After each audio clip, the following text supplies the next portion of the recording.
کیا حال ہے آپ کے؟ بڑے دنوں بعد بس اسٹاپ پر نظر آ رہے ہیں۔ کیا ہوا؟ آپ کی گاڑی خراب ہو گئی کیا؟ ورنہ تو آپ ہمیشہ اپنی گاڑی کے اندر جاتے ہیں۔ وعلیکم السلام۔ میں اللہ کے کرم سے بالکل ٹھیک ہوں، بس کیا کریں، مجبوراً بسوں میں سفر کرنا پڑ رہا ہے۔ یہ میکینک کم بخت نے گاڑی بنا کے نہیں دی میری، میں کیا کر سکتا ہوں؟ ٹھیک ہے، اور آپ سنائیں، آپ کیسے ہیں؟ آپ بھی بڑے تھکے حال پریشان نظر آ رہے ہیں مجھے۔ ہاں میں بھی بس ٹھیک ہی ہوں، لیکن کیا سنائیں، بچوں کی ضد نے ناک میں دم کر کے رکھا ہوا ہے۔ ہر دن کوئی نہ کوئی ضد لگا کر ہی رکھتے ہیں۔ ابھی دیکھ لو، روزانہ قربانی کا جانور لاؤ، قربانی کا جانور لاؤ۔ مہنگائی اتنی ہو گئی ہے، قربانی کے جانور لینے کے لیے پیسے ہی جمع نہیں ہو رہے۔ آپ سنائیں، آپ نے جانور لے لیا قربانی کا؟ جی، میں تو پچھلے مہینے ہی قربانی کا جانور لے کر آ گیا تھا، میرے گھر کے چھت پر بندھی ہے، آپ نے دیکھا نہیں؟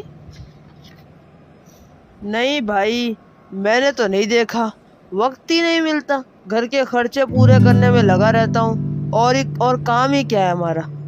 میں تو اس سال پوری 20 لاکھ کا جانور لے کر آیا ہوں، جو کوئی دیکھے گا کہہ اٹھے گا کیا جانور ہے۔ دیکھنا، اس سال محلے میں ہر کوئی میری واہ واہ کرے گا کہ گائے ہو تو ایسی۔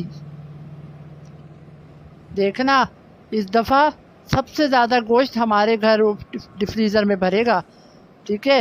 اور ہاں، اس سال تو قربانی ہماری ہوگی دیکھنے کے قابل، کیا یاد کرے گا زمانہ بھی کہ احمد بھائی کے گھر قربانی ہوئی تھی۔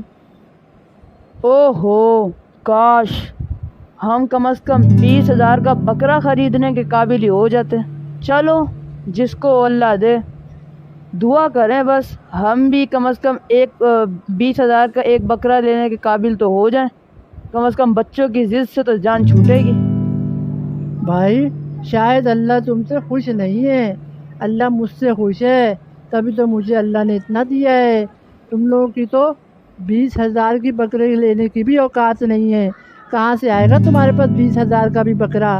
چلو جاؤ، اب میری بس آ گئی ہے، میں اپنے گھر چلتا ہوں، خدا حافظ۔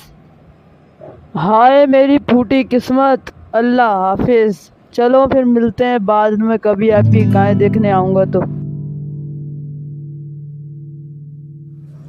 علی بھائی، کہاں جا رہے ہو؟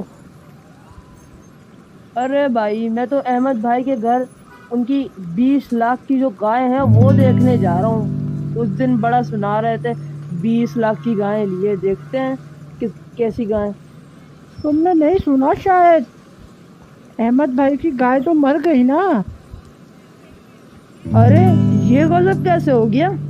ہاں، کل نا اوپر چھت سے اتارنے میں کرین آئی تھی، بس گائے بدک گئی اور کرین سے اس نے چھلانگ لگا دی، اور بس اسی وقت ہی اس کی موت ہو گئی تھی۔